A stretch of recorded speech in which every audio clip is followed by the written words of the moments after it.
Okay, we're going to talk about dynamics of emotional dependence. This is a very uncomfortable post. Complicated. It's a lot of anatomy of how this works. And if this part resonated with you so far, you're going to want to save it and you're going to need to watch it a few times. It's intense. My name is Trish Law. I'm a trauma-informed life coach. And no matter how self-aware you are, you need to be aware of this. So there is a form of emotional dependence that is manufactured in the construct of relationship. Okay, and we're going to break it down. This form of emotional dependence is not chosen. It's not even conscious. It is conditioned into the relationship incrementally over time. And this emotional dependency contract is typically engineered by the people that your brain has been wired to trust the most. A parent, a partner, or a person who on paper is technically supposed to provide you with stability emotionally. But in these dynamics, there's something that people don't often talk about. They're actually not stabilizing you. They're actively destabilizing you and then positioning themselves as the solution to the regulation of your nervous system. Do you need me to repeat that? So on paper, they're the person that is supposed to stand for stability in the construct of the relationship. But in fact, they are actively destabilizing you and then positioning themselves as the person responsible for keeping you together.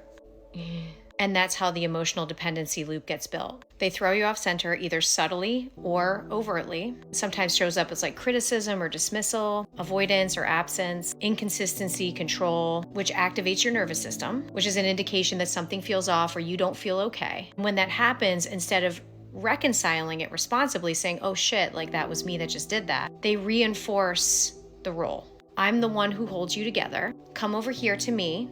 You need me. So now you're in this crazy situation where your body is totally dysregulated. And then you're looking to reorient yourself to the very person who dysregulated you in the first place. Does that make sense? That is not love.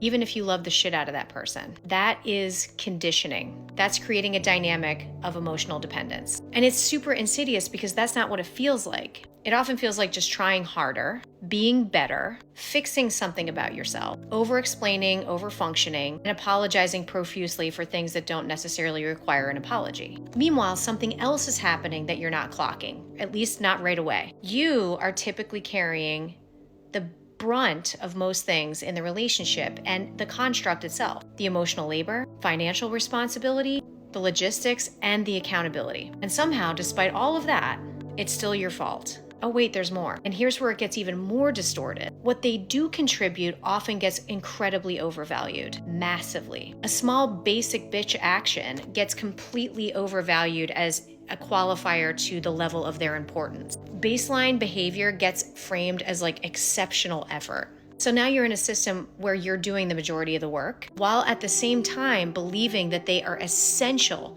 to your emotional regulation, not to mention your survival. That's not an accident. That's conditioning. And if you're highly self-aware, it can actually make this fucking worse. Because now you're thinking shit like, I should know better. We can work through this. I can do better. Like, I'm a highly self-aware person. This must be something in me. So instead of trusting the wisdom of your nervous system, you consistently, once again, override it. Explain it away, you intellectualize it, or you take responsibility for it. And incrementally and slowly, you continuously adapt. You normalize and adapt to the inconsistencies, you adapt to the chronic lack of real support, and you adapt to the catastrophic emotional instability, until eventually you've adapted so well that there's barely anything left of you. And this is the part that's gonna fuck your brain up. The more you adapt, the more dependent you become.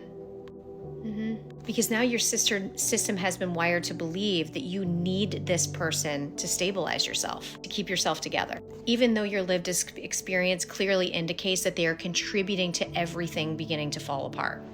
That is the dissonance, and that's where the dependence is. It's like if somebody was shaking the ground underneath your feet and then teaching you that they're the only one that you can hold on to so you don't fall down. Or it's like slowly being poisoned and believing the person that's handing you the water is the one keeping you alive. So you stay and you try harder. You contort and you shrink, you over-deliver, you under-receive, you abandon yourself to maintain proximity to the person who is destabilizing you. And then maybe you start to grow.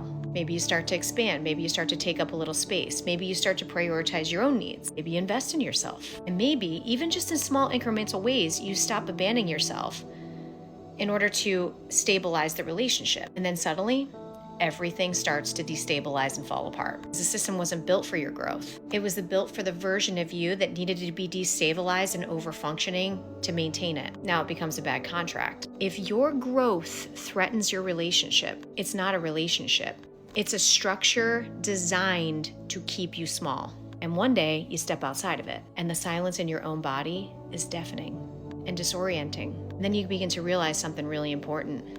You were never really unstable. You were just responding to chronically engineered instability. And the person you thought you needed so much was the one teaching your system to need them and become dependent on them. Now, let me be crystal clear about something, because it really matters. This isn't about villainizing anybody, not a parent, not a partner, not a relationship in general. Most of the time, and I hate to say this, it's not malicious. It's unconscious on their part. People that haven't worked through their own shame, their trauma, or their unworthiness will often engineer dynamics to allow them to feel like they're needed and assign themselves a relevant place so they feel important. In other words, they're not confident enough in themselves to do that without destabilizing people. In other words, they engineer this trauma response to destabilize everybody and then jump in as the hero to rescue everybody, to assign meaning and importance to the role. Trauma's fucked up, man. That's not evil. That's unhealed. And our responsibility in this, mine, yours, is us participating in this system, adapting to it, over-functioning inside of it, and abandoning ourselves to maintain it.